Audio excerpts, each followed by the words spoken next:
Yeah, so, when we were talking about what to what to present on, just kind of trying to think through what you all would find most valuable.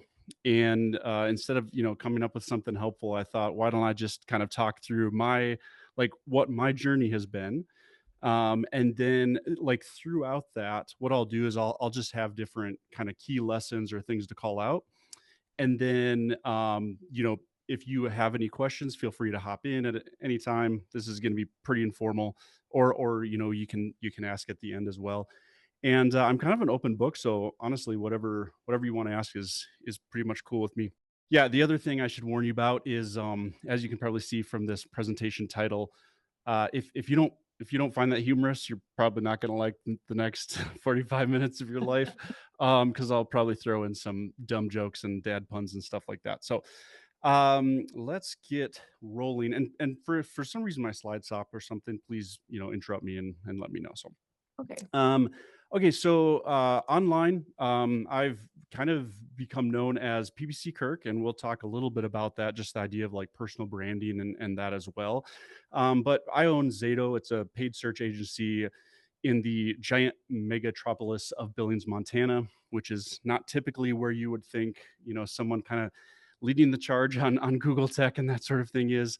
But that's also part of the interesting realm of doing business, especially online in 2025, right? Is the ability to work from anywhere really has turned into something. So, and like I have a team and we're all distributed. So this is my team. There's only six of us. And also I'll talk about this a little bit as well. But kind of one of the core things for me personally is um is not scaling too aggressively, especially in a way that outpaces like what I think we should be delivering in terms of quality and service and that sort of thing. So we pretty much just advertise with Google Ads and Microsoft Ads, and that was kind of a purposeful decision.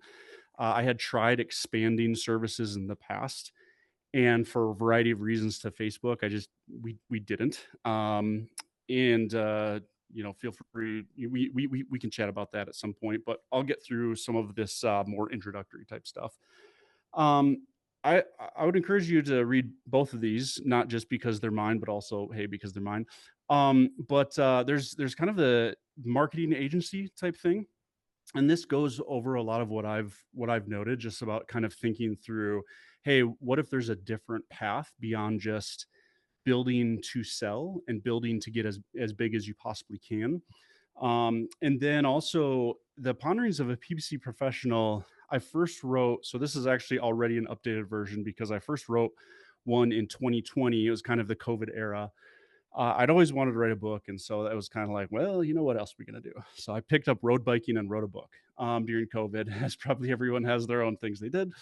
And one of the things that I've done in kind of like revising it and in putting out a new one is this one is, even though it's about like PPC marketing, pay per click marketing, I through a lot of like expanded digital marketing type philosophy stuff and just kind of trying to think through things. I really am a believer in the more you know why something works, the more you'll be able to then actually like take action on that, right?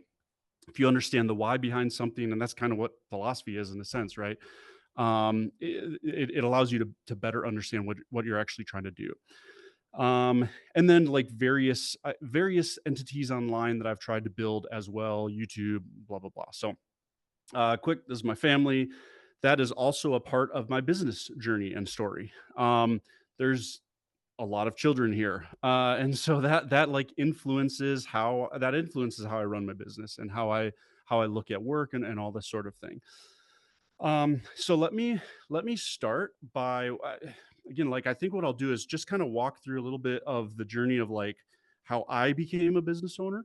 And I'm gonna try to intersperse, like, especially at different stages, just some different lessons and things like that. And yeah, we'll kind of see how far we get to because I don't really time this out or anything. So once we're done, I'll just end it. So and also, I think you saw I'm PPC Kirk online, and like honestly, if you have questions or whatever, you can find me on LinkedIn, on Twitter X, whatever. I reach out and ask questions. I'm happy to chat. So yeah. Okay, so I worked at a it was a commercial like restaurant equipment supplier. This is where I first started. I was actually taking my master's. I was at that time going to seminary with the idea of becoming a pastor, and I was working overnight somewhere, and I was so tired. I would basically get home, sleep for like an hour. My wife would leave for her job. Then I'd get up and go to classes, do a little bit of homework, sleep another few hours, and then go to work and kind of do that. I did that for like 3 months, and I was like, I'm gonna die. Like I cannot keep doing this. I will take the next job that comes along. And a marketing position, like an introduction to marketing, beginner marketing position opened up. And it was at this company. Gotta love the website. I went on the Wayback Machine to find this. I had forgotten about this version, which was incredible. And like my job was basically getting like ice makers, let's say, and literally like the taking the like the spec sheets and like typing that into the website. And so we would basically just take like the manufacturer and like put it right on the website. And so did that a while, and then eventually someone there was like, hey, would you like to try this new Google advertising thing? So I was like, sure, I don't mind that. And so they basically paid me to learn Google Advertising. I found out I really liked it, and there were a number of reasons for that. I especially loved, at least for Google, I love the high intent marketing advertising that Google is. So so much of advertising around in the past has been you try to identify some group of people that's probably going to be who's going to buy your product, and then you try to identify like where they're hanging out, and then you show them that ad and just kind of like and you tend to pay for, like, let's say it's TV, you're paying for like an ad slot, and like, okay, if you're targeting like you know old people with whatever, like pain medicine, okay, you put that on Matlock or something, right? And you're trying to somewhat match intent, buying it, but you're trying to match like demographic, like audience. Google, like, someone is telling you exactly what they want to buy at the exact moment that they're interested in finding that product, right? And that was one of the things that really attracted me to Google initially, was just that you were literally like your ad was connecting with an actual individual who was telling you what they were interested in, right? It wasn't just a group of people and you're like, well, I hope someone driving past this billboard eventually wants what I have to sell, what I have to sell. So that just it just really clicked with me. I really loved that. Started to build that, and started to make them quite a bit of money. We could see with analytics, and like they were growing. And it was like, man, a lot of this is through Google Ads. So I was making a very, very, very low sum of money, even at that time. And at one point, finally, after doing this for a few years, I went to my manager and I was just like, hey, I think that I'm contributing a lot of value, and I think that I would like this amount. And it was almost double my salary, which actually still put me probably lower than, whatever, but also it was way higher. It was like this massive moonshot salary for me. And they said, hey, totally respect that. We like you. Also, no, right? That was for me one of those things that was for me one of those things where I realized, hey, maybe this isn't the place for me. Maybe I should start considering what other options are out there. And around that time, I had also started to take up a side gig, right, where I'd found a few businesses who were interested, and I took on some clients as a little bit of a freelancer thing. And so around that time was when I realized, I started doing math and just started realizing, man, if I all I need are, like, I don't remember what it was, like 4 or 5 clients, and I'm basically making what I would already at this company. And so made the decision to go out on my own, which was very, very stressful because we also our first child was on the way, and we moved from Kentucky to Montana at the time, and decided that that was still the right call.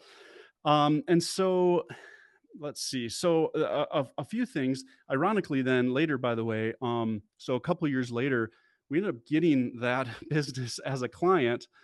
Um, and the funny thing is that we made more from them as an with agency fees than the salary that I originally wanted to stay there. So that was kind of funny to me because it was kind of like, man, I actually would have stayed and like accepted less. I'm so glad I didn't, but that was part of my journey. So in kind of that early stage, like just a few lessons that kind of came out of that for me. I don't think there's really like it's going to be tempting probably to hear different paths and try to latch on to any particular path, especially like there's a whole lot of, quotation marks influencers out there these days. And to me, like being able to identify the indicators of potential success is really core in within your story. And then know your value. And I think that was one of those. I'm so glad that I I recognized the value I was contributing, and even though it was risky, decided I'm going to quit my W-2 job and and try to do this on my own, because I understood that I had somewhat of a valuable skill, and I was willing to try that. Um, and then and then I think this is really an important thing is when you are like I'm not sure if there's an like a non awkward way to say this. So just like when you are young and you don't really have a lot of responsibilities, and it might seem like that. And I don't know how old or young anyone is here, but especially like I think like to my 20s and that um if you like you don't have kids, you don't have a lot of like maybe you don't own a house, there's just a lot of things that can weight you down in a healthy way as an adult.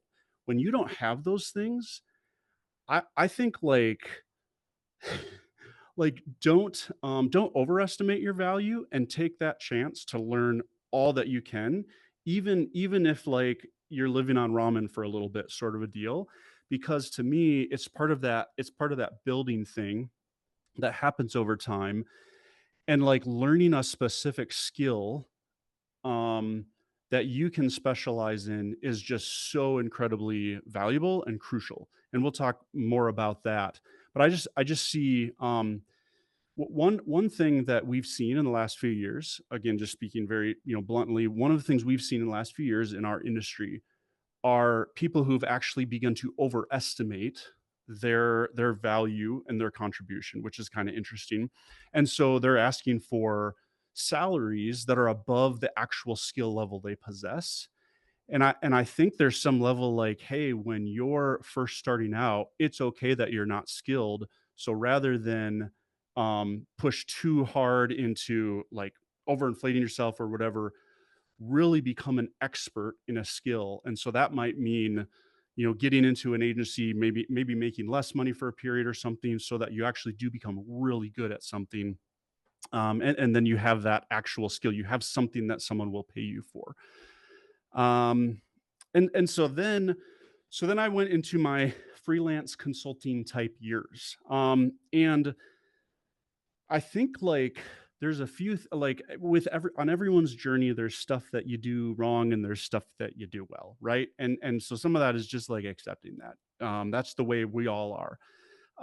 Some of the things that like some of the things I didn't do well are just like I had like literally no business experience, or I had not taken a business class, anything, right? And so I think there's just aspects of like financial decisions and things like that that I just didn't understand how you can do certain things to grow or budget or things like that. I mean, I've had to learn a lot of that stuff as I went. I think one of the things that I understood early and that really helped was the idea of getting a skill, and then knowing how to market yourself. Um, and so I like I would talk a lot and engage a lot and offer a lot of help on forums, or for me it was Twitter. That was kind of a big thing 5 or 6 years ago, especially in digital marketing. Um, I just like shared a lot of knowledge I had. I wrote a lot. I tend to be able to write quickly, and so I just saw that as a like as a benefit that I had that not everyone else does. Other people are better at other things, video, that sort of thing. That's totally fair. Um, and so, really try to basically build a brand and build awareness of something so that then as people needed this thing, that the skill that you've built, developed, as people need that skill, then they know who to go to, right? And there is one specific time I remember that really stands out. Is there's kind of this really well-known marketer in Google Ads land. His name's Brad Geddes, and we were talking at something. I think we spoke together at a conference or something, and I like idolized him. He was like, "Wow, my hero." And I think it was like one of my first conferences. And he said something along the lines. He was talking to someone, and they asked him a question. He said, "Oh, Google Shopping. Oh, you want Kirk? He's the Google Shopping guy." And like it really stood out in my brain because I'm not I do think I know Google Shopping well, but it was one of those things where like it's not like if you lined all of the Google Shopping experts up and then tried to see who had the most technical knowledge, right? That's not what mattered in that moment. What mattered is that someone knew who I was and that I had that skill, right? So again, that's where I think it's kind of both of those things. And this isn't just if you're a freelancer or consultant. This is even as like if you're a W-2 employee, which is totally great and fine. Um, like becoming known for being valuable in something, like becoming known is just as important as like being valuable in that, right?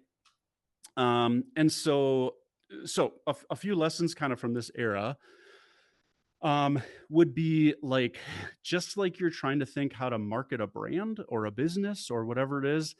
I think you should just constantly be marketing yourself, and not in like some weird way. I don't know. I'm not saying get a TikTok channel and become an influencer, although sometimes that is helpful, and like yeah, there's good stuff with that too, and sometimes like that is how you stand out. Um, Sometimes that's getting a little extreme, right? Uh, Actually, one of the things to me that I see a lot with those is people rushing to become known before they have the skill. That seems to be the bigger problem right now. Everyone wants to become known, and it's like, no, you need to spend more years as the unknown. Like that's that beginning part I was talking about. You need to spend more years as the unknown person developing that skill. So then once you have something to say, then you start saying it, and then that's really when that's when your voice stands out in the herd of influencers out there, right? Um, but still standing out is a thing. And one of the things like I think just think about what like I think there are unique aspects to every person. People are people are so interesting. And like everyone has like different skills and interests and things like that. And I just think like kind of thinking through what are some of your strengths, what are ways that you have an advantage over someone else, and then kind of use those as a way to stand out. One like really stupid, very small example, but like I really love Star Wars Legos, and I have Star Wars Legos behind me, and every single call I am on, someone is like, "Oh, you're the Star Wars Lego guy, right?" And it's little and like it's not a huge thing of what I'm saying, but there's just some like level of that in life that you know if you can figure out how to do that in a non-annoying way, so you're memorable but not annoying, like you figured life out. Um, and then out like again, I think this goes as an employee or as a business owner.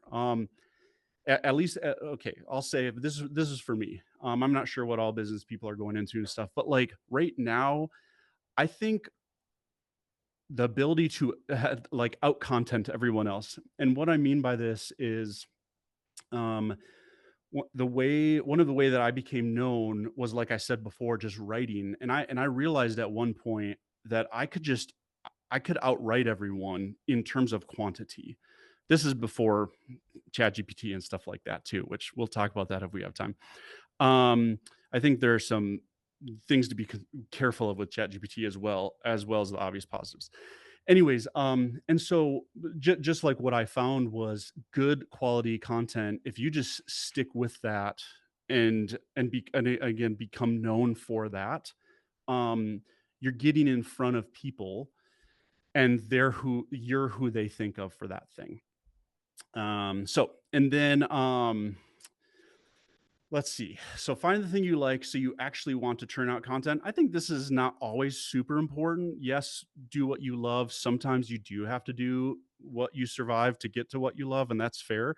Also, I think there is something as you're building a business, there's some level that I found of like like to me this is just a fact of life. You're going to want to work harder for something you enjoy. Like that's just it. That's it. So you know, as you're looking for business, I have talked to a lot of business owners as an agency, and I'm telling you, it is so interesting how like the business owners who don't really like their product, and you'd be surprised by that because there are really smart people out there who are like, hey, if I met some lady, I just met some lady in Florida who figured out, like, she's just super smart. She just figured out like certain, like this very certain, very niche cold weather gear, and she figured out how to manufacture it for cheap, and she sells a bucket load of it.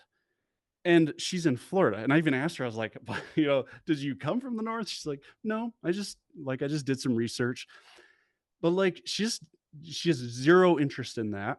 And that's okay. She's making money and stuff like that. But also I'm telling you, like the people that I do find who are very fulfilled and really have this passion and drive, they're liking what they do. So I do think that that is a, I think like running towards that as you can is important, while also sometimes like reality prevents you from that, and that's fair too. And then know when to build on someone else's existing audience and when to build out your own. One of the things I found as I was starting to build awareness and become known as someone who knows Google Ads is, you know, owning, and this is especially important as you enter a privacy, you know, privacy first world, like owning your own audience, owning your own first party, like email list, you know, stuff like that is really important. The tricky thing is it's kind of difficult to build that if no one knows who you are, right? Kind of a chicken and the egg thing. So what I find is there's a little bit of a balance when you're, especially when you're building, let's say you're building on content or that sort of thing. I find there's some balance of building on someone else's existing audience. For me personally, that looked like, you know, blogging on large platforms like Shopify and stuff like that as well when I could, when I had the opportunity.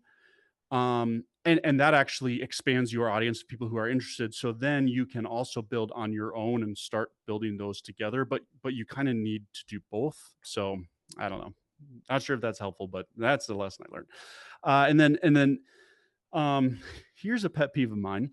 Um, I think there's a balance between, like, at some point you don't, like, none of us know what we're doing until we learn it, right? And that's totally fine, and that's fair, and that's part of what we're doing. That's part of what you all are doing in school, and I'm a big fan of school.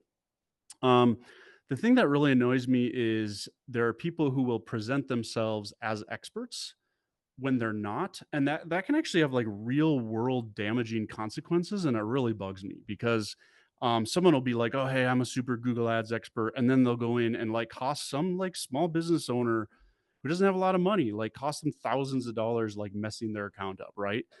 So I guess this is like me just kind of trying to tell the next gen of business owners, like, one of the things you can do with that. So one of the things we've done in certain things is we've said, hey, here's what we're really good at. We're kind of new to this area over here. So, hey, client, and we've said things like this. Hey, client, I'd actually like to learn that and grow in that. And I'll offer to you that for free while we're also doing this. If you know that I'm learning that and kind of figuring that out, right? So at least it is a mutually beneficial relationship. They understand that I'm learning on their dime and they're okay with it because we've agreed to it, if that makes sense.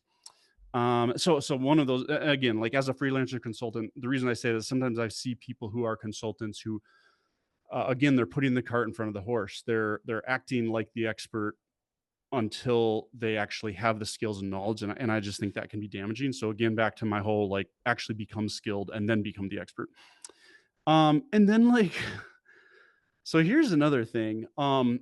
Starting and owning a business is really hard. There's a reason that like most of them most of them die out. So another thing is like if you ever find yourself in a job where you're making, a few hundred thousand a year as an employee because you have that skill, like my suggestion is like be super happy in that and do some saving and investing, and like you're in a great place. Like starting a business on top of that is going to be, or like switching off of that and then starting a business can be very very challenging. So I think there's actually value sometimes if you find a great place to work and you're a skilled, you're a skilled W2 employee.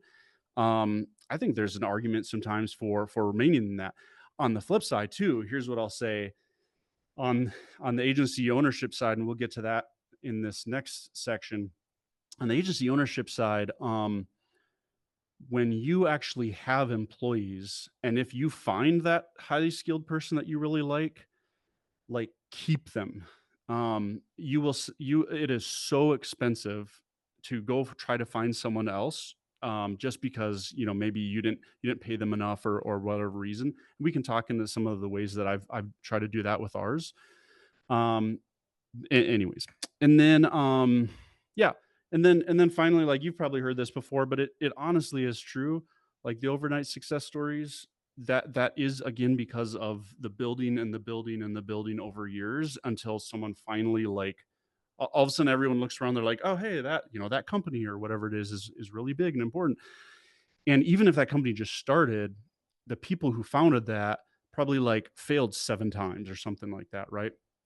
There's a lot of like, don't I think what I'm trying to say here is don't ignore the hard work that has to go into building something. Um, for just kind of thinking, hey, success is easy. It basically almost never is. And I think if you're aware of that, you're going to be willing to put in the time and learn the skill and all that stuff. So, um, okay, and then moving into so started, an employee thing, switched out my own, kind of figured freelancing consultant, kind of doing that thing. Then enters the next phase of like hiring, right? As you can see, small team. I am I am no expert. Like, I am not the person that you should talk to if you have a lot of hiring advice that you need to seek, because I've just not done it a lot, right? So, so some and actually, so here's one of the very very difficult truths of us being a small business is that you have to like the stakes are so much higher, but you don't get the iterations to learn how to do something well. so like, someone who's hired like 200 people, they're probably, even if they don't know it, they've probably like figured out how you identify someone who's really valuable in a hiring process, what the right questions are, stuff like that.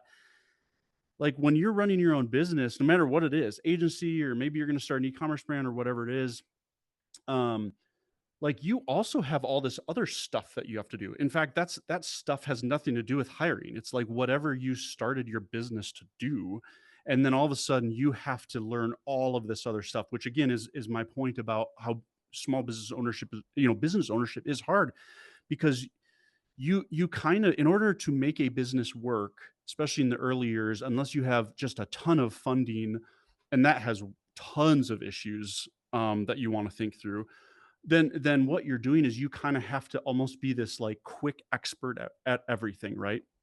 And so I think that's one of kind of the biggest things to realize, and to be able to know like how to learn various skills very quickly, but kind of the thing with hiring.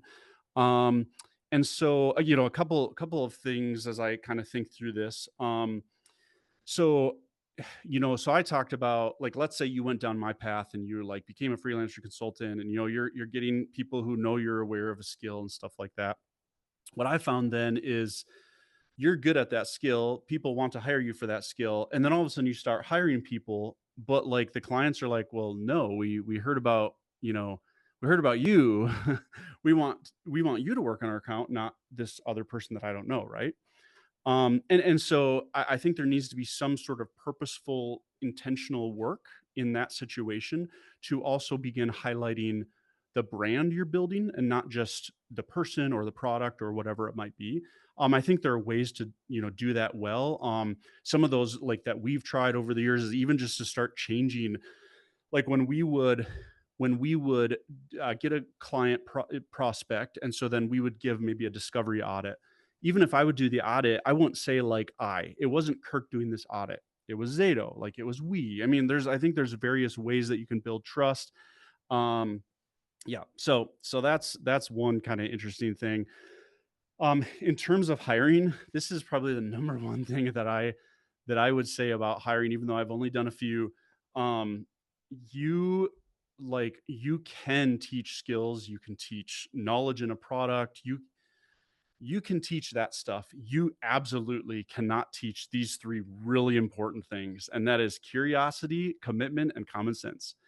And I don't know, like you can have a really nice person where if they don't have just like common sense, and kind of what I mean by that, I was trying to like get the C's there to match, but I just mean like you'll see what I mean. Like there are certain people that are kind of able, as you work together and you start to know each other, they'll kind of like read your mind and like solve problems for you even before you ask it as a small business owner. Those are the people like it doesn't matter what you do, you keep them. Then there are other people where it's kind of like, even after like year 5, it can be a little like, okay, trying to trying to, this is something we've talked about before, right? And like I don't mean anything against them at all because a lot of times that's even a highly intelligent person, and so maybe it's even that specific role, which is also something you have to identify. Not is this the wrong person, but even like is this the right person for this specific role, right? There's just a lot of things around that. And then to me commitment is just like a drive. um I just never ever want to hire someone that I have to like I don't do any screen tracking. I don't whatever, even though our team is remote, is distributed, because for me there's just some level of either I'm going to hire you and I trust you, or like I'm not going to hire you at this point. And again, that also prevents our ability to grow and that sort of thing. I know that scaling companies have more struggles because they have to take shortcuts in some of that hiring stuff, which I think is part of the issue. So and then curiosity is another just huge one. Like I would take someone who wants to learn something over someone who has a whole lot of skill, but doesn't. And one of the immediate reasons increasingly is because at least in my field, like in tech and marketing and digital stuff, like the person who has the knowledge but no drive and to learn is literally going to be left in the dust in a few years, if even that. It just changes too fast for them not to be curious and that. Um so one of the things I did this last year was I spoke at TEDx here in Billings. That was super super fun. One of it was by far the hardest presentation I've done because there's so much prep and it had to be great. You can go listen to it online, but this talks through this is a little bit of my book too, but this is just kind of my own philosophy as I've tried to build my business. And I wanted to just go over that briefly as well. And what I'm trying to do is not be anti-growth, or to say growth is always wrong, like business growth, because for sure, if someone, like I just said, curiosity, the desire to learn, that sort of thing is super important. Um, so obviously some level of growth, and then of course like growing in revenue and that sort of thing. Like we've grown in revenue since we started. But I think what I would say is more of this like this aggressive funding scaling exponential growth. I actually don't think is always healthy. And so one of the things is like as you talk to business owners and that, a lot of people will like a couple of the questions they'll always ask is something like, "Hey, what revenue are you at now? What's your annual recurring revenue, your ARR?" Or maybe like, "How many people are you hiring?" Right? And that's a brag too. Someone will be like, "Oh man, I'm so tired and busy. I'm hiring 6 people this week," and you're like, "Is that a good thing? Because you sound miserable, you sound really tired." And so to me, as I was just really trying to think through like what is success in a business? Like, okay, if you're gonna be a business owner, like what does actual success look like? And I think it's not revenue. I think it's three things. The first thing is I think is your like are you fulfilling the purpose for which your business exists? And so what I mean by that is okay, you're making a product, or in my case, I'm delivering a service. So I'm trying to deliver, high quality Google Ads service that grows their business revenue through Google Ads, right? Um am I fulfilling that purpose? If so, I think that's a sign of success. No matter, like, you can be a big company fulfilling a purpose, or you can be a really small company fulfilling a purpose. I don't think the bigger one is more successful than necessarily small one. But then also, I think sustainability is important. And what I mean is not, I know sustainability kind of has almost this like green sort of thing, and that's not what I mean. I just mean like, can your business survive to live tomorrow? Like so there is a level, like, money is somewhat important, right? I mean, even though I'm saying I don't think revenue growth is a sign of success, I also do think that if you're always losing money faster than you bring money in, the US government, right?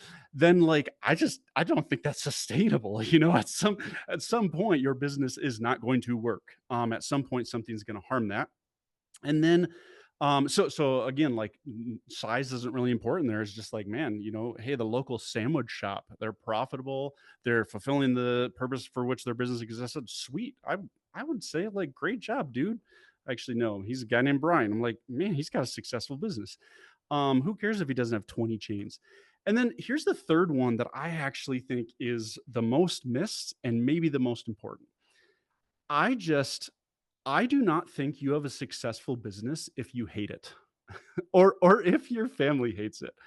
And again, like, I'm not defining success as revenue. I think I'm defining it in this broader, like, we're people, we have lives. So you saw my family, you saw my kids, like, there's some level where I'm like, man, like, are my kids, is my wife, like, are my friends, am I better or worse off because my business exists? If I'm worse off, then why, like, who cares if I have money and I'm just really miserable with this? If I just hate my life, right? And so that's this weird, I think it is this weird conundrum to think through, because there are absolutely be times in your life where you do go through hard times with your business, or where you do have to push real hard. And like there are times where, so we've just been dealing with a big client issue over the last couple weeks, and I ended up actually firing them, saying, like, hey, I just think we're not a good fit for each other anymore. This is just endless friction sort of deal. And like, this is not normal for us, and I wasn't, like, super happy about it. And, like, my wife kind of knew, hey, I'm waking up early, I'm going to, I'm working late. That's very abnormal for me, but every once in a while you kind of got to power through and plow through. And then, especially in the early parts of your business too, a lot of that is like, you're usually pushing real hard in order to then finally expand into that. But part of what I'm saying is, like, eventually that should occur. um and then, okay, so that's kind of, I have a couple more things, but also we could do questions. But let me tell you, one of the things I want to talk through was just a couple of random things, but it's just like the rate of change and some things to know. And then the other thing was like chat GPT, like LLMs. I think there's some interesting things. Do you want me to pause for questions or keep going through that stuff? Hearing nothing, I shall continue. Did, okay. You're Whitney, you are muted, but also you nodded. So I'm going to take that as a yes. Continue. Okay.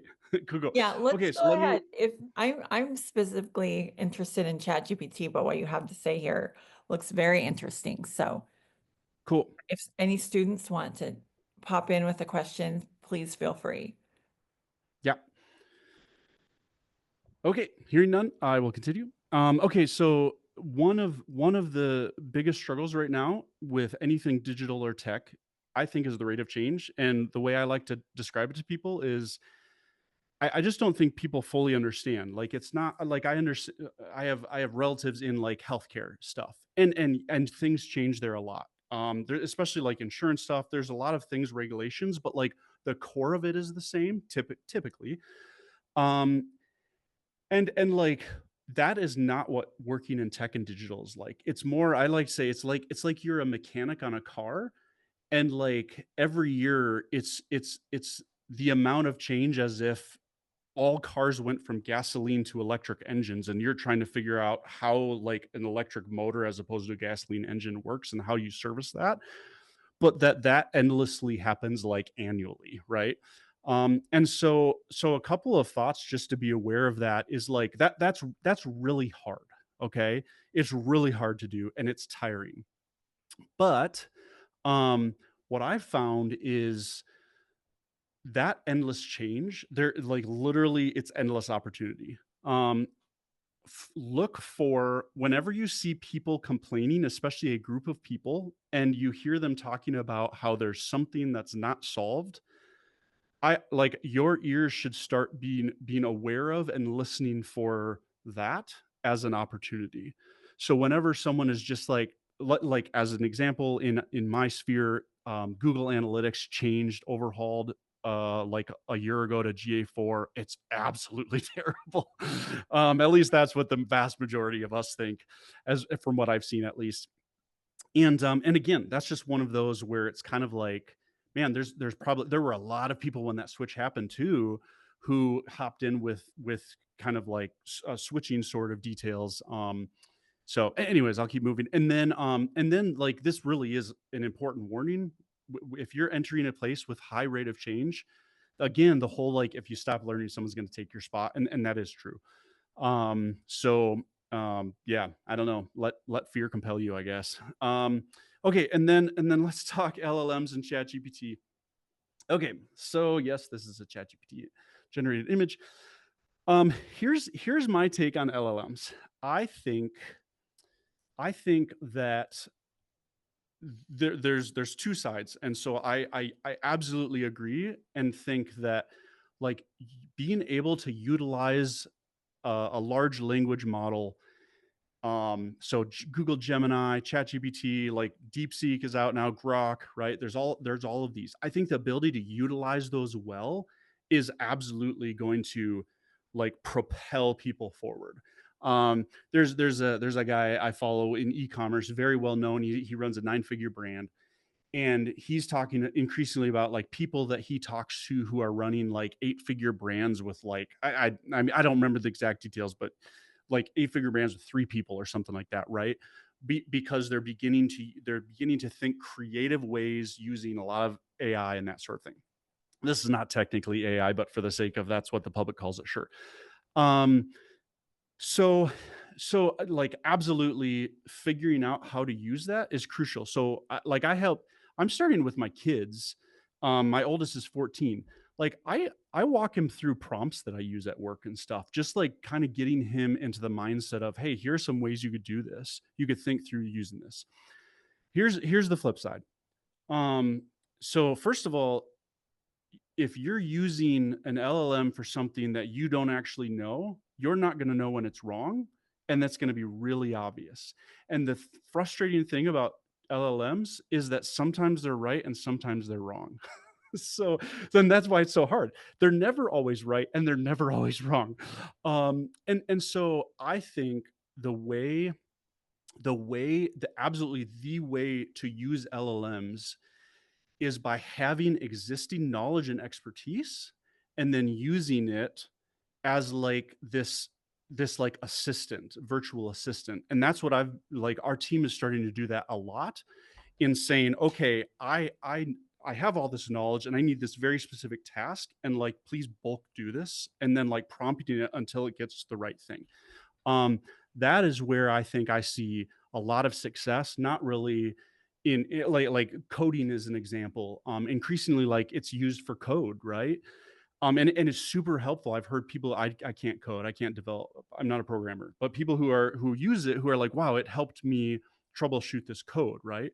The problem is if I try to use that and I was like, hey, create me code for this, I have literally no idea if it's right or not, until I put it out there and who knows what happens. Um, and then Kirk, and can then I this jump is in on another, that? yeah. So I love that slide because in education, there's always this idea of, well, how much do we let students use, ChatGPT? How do we work it into the curriculum? And that's exactly my point. If your students are here to learn skills and and acquire knowledge, so yeah, you can put write me a SWOT in ChatGPT and it will spit out a SWOT for you. But you don't learn how to do a SWOT and you don't know if it's right or wrong.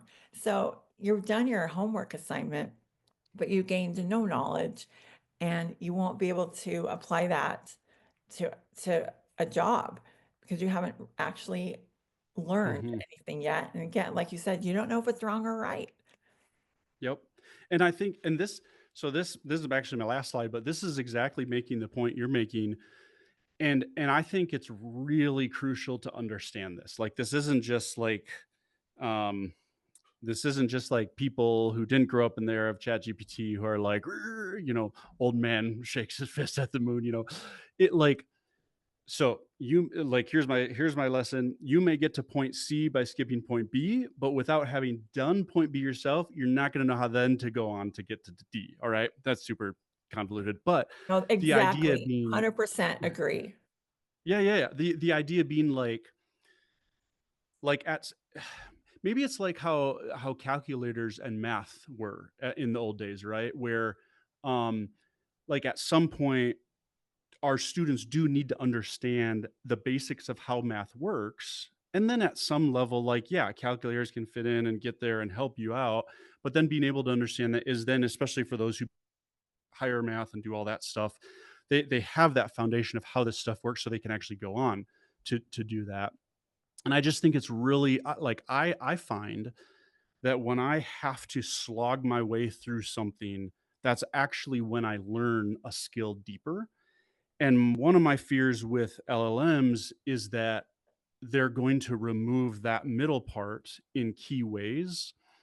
So then we're going to lose that core knowledge that would have come by actually like working through it. So and I also have this like random like I wonder like let's say you had this is totally made up, but what let's say you had a culture that it was like the circular reasoning where you had to like all these people and they had this information they learned from ChatGPT and then ChatGPT is like learning from them, which is the same information. And it's like this like circular ignorance, right?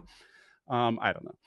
So anyways, which is also kind of interesting. And then even just like again, like I was saying, I mean, even where some of these tools are gathering their information is still a problem. So there's even questions about okay, what about LLMs right now? And then like in the future too, as engineers learn things about hey, how to I think I heard like Google Gemini and add overviews and stuff. They were like, oh shoot, we shouldn't use Reddit as a source because there's so much like sarcasm and stuff on Reddit that like it wasn't able to accurately identify that. And so they actually stopped using it as a source if I remember correctly, because of that. Their engineers are going to continue to learn that sort of thing. And so in some ways these models will also begin to, improve and stuff too. So it's a work in process. But all that to say, the short lesson then I'll be done is just I guess I would highly suggest like as someone who daily uses LLMs and who very much thinks that they are valuable and will absolutely change the world. I also think knowing how to do certain things and actually be skilled is absolutely crucial to utilizing LLMs well. And I think that's the superpower together, not someone who is using it to be lazy and get out of work. So thanks for coming on my TED Talk.